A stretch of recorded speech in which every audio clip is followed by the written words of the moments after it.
Hello, this first identification will be on Elizabeth Freeman.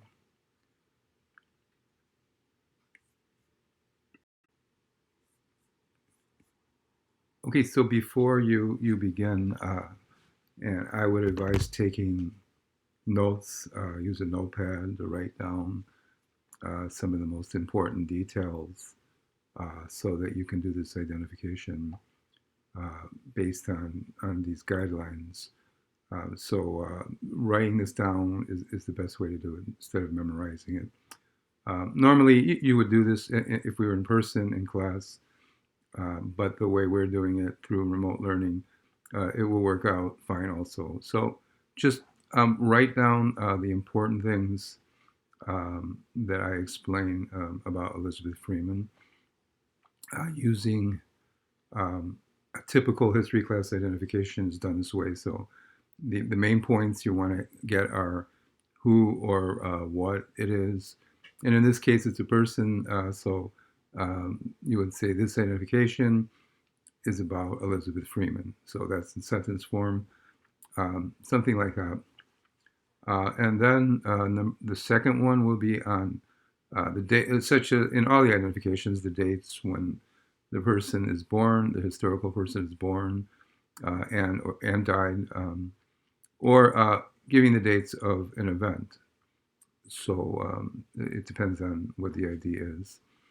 And then the third one is where it happened, at what state, or what's ever pertinent to the story you're writing.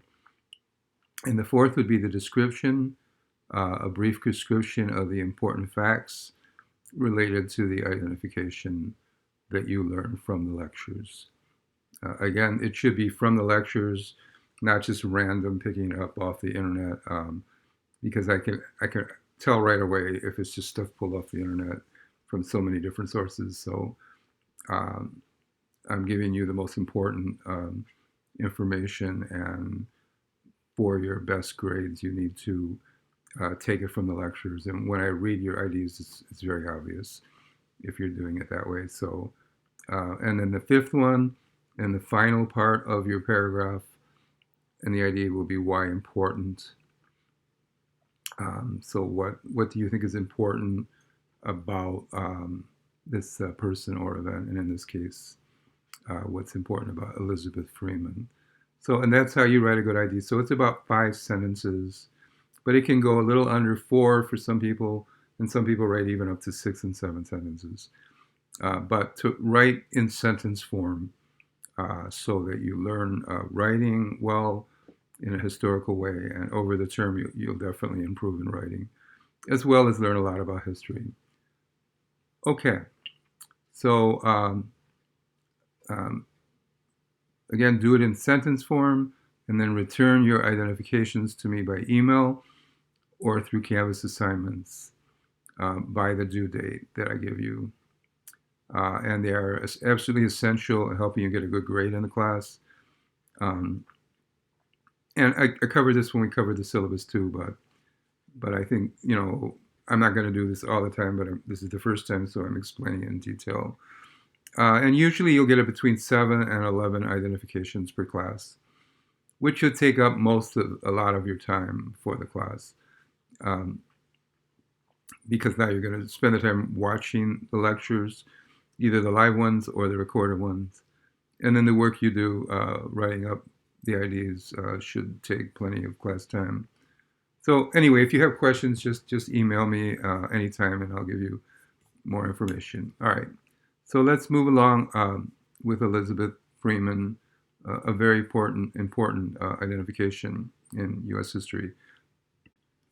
Okay, so here is Elizabeth Freeman, uh, and if you're taking notes, which I recommend, um, you write down her name, and that gives you a basis um, to start with, and then the who or the when is obviously here.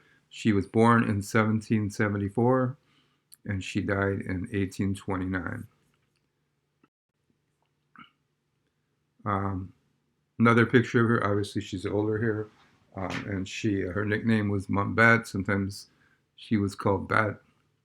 But she was a slave, and she was a slave in the North, which we normally think of in American history. Slavery was in the South, but she was a slave in the North, and there was limited slavery in the North, but it did exist.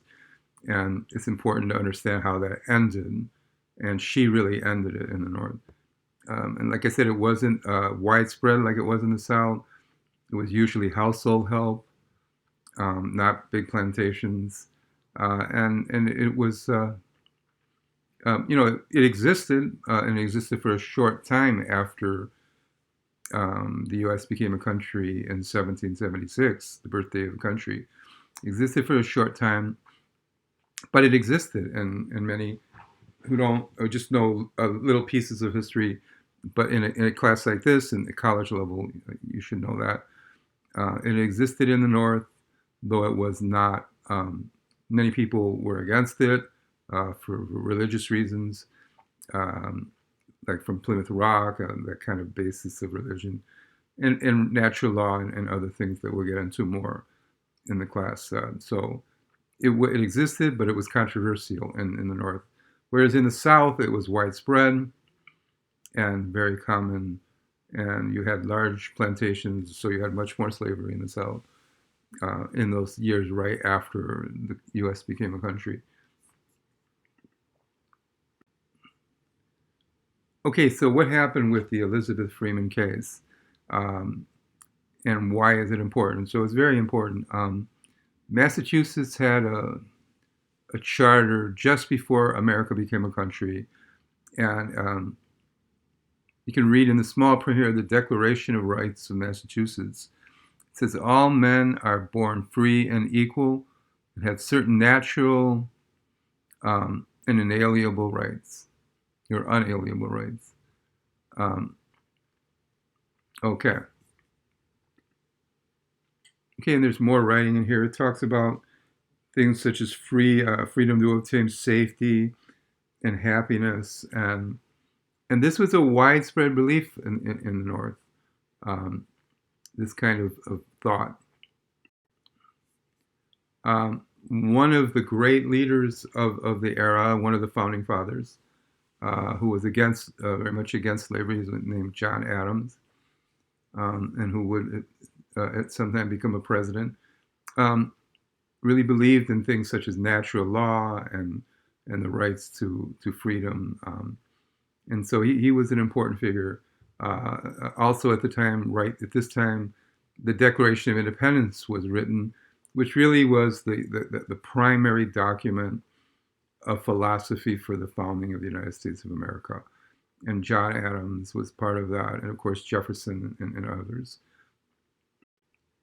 Um, so here you see a picture of the Declaration of Independence written on July 4th, 1776, which is, of course, the day we celebrate on the 4th of July. It's considered the birth of the United States of America.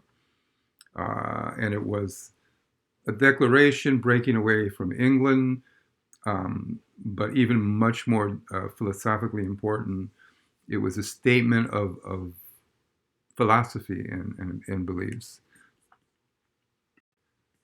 Here we see perhaps the most important sentence in the entire Declaration of Independence, and possibly in the most important quote of all American history.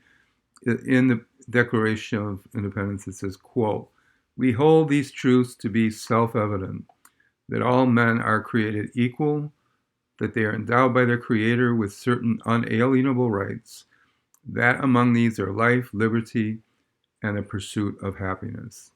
The Declaration of Independence. And so a lawyer that lived near Elizabeth Freeman and sometimes visited the house where she was a slave, in which there was animated, dramatic conversations about the rights and wrongs of slavery. And Sedgwick, a lawyer, was very much against slavery, and she was to hear him speak at dinner and things, and hear conversations about how he said, according to the Declaration of Independence, slavery was absolutely wrong.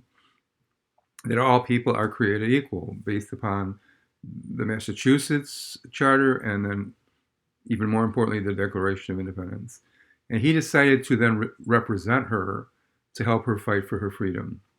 Uh, so that's Sedgwick.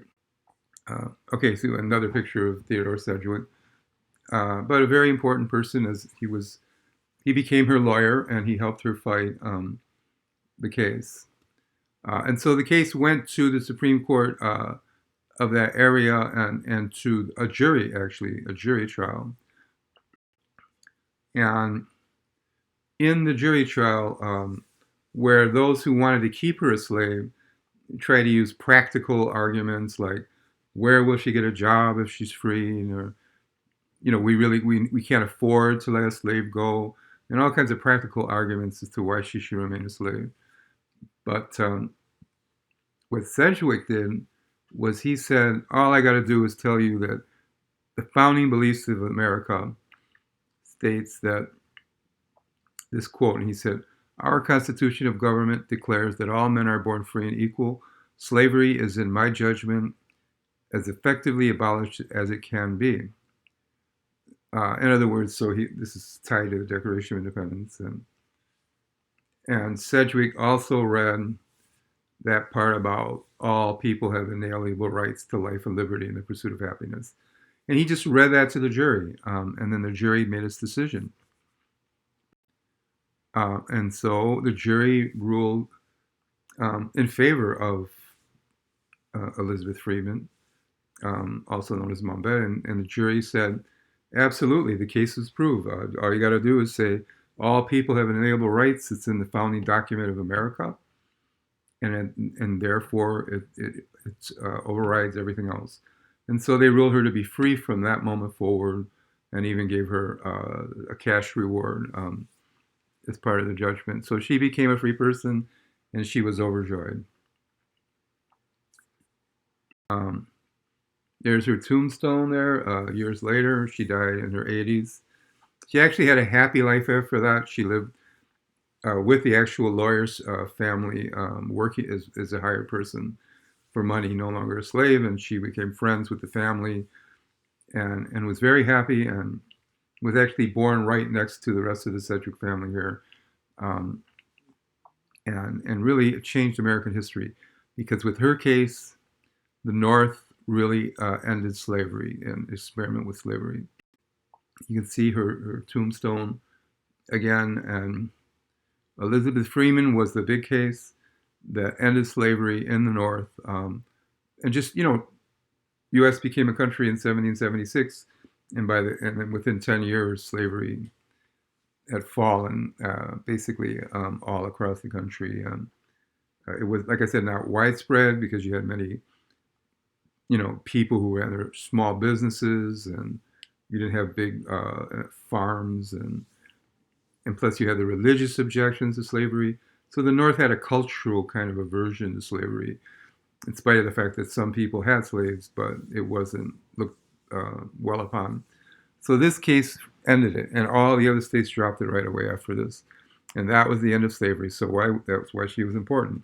So in summary, she was born in 1744, died in 1829. Her case went to the highest court in Massachusetts. With a jury trial, with all the evidence seen, the jury ruled in her favor and freed her. And this led to the end of slavery quickly in any other state in the North.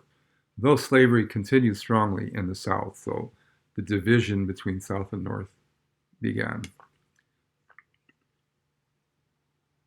Okay, so that's your ID. Just write up about 6 sentences on that, like her birth date, the situation, how she won the case over the Declaration of Independence, and the jury ruled for her to be free, and it quickly ended slavery, what period it was, in the North, and the North then became known as the land of freedom and opportunity in the North.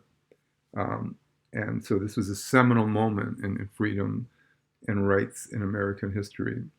And also, but the South retained its this overbearing system of slavery, but the North didn't. And that just continued to grow, and the anger between South and North began to grow even from this point on. And then she ended up dying and became free. Uh, okay, so that's your first ID. And I did a few more minutes on this one because it's your first one.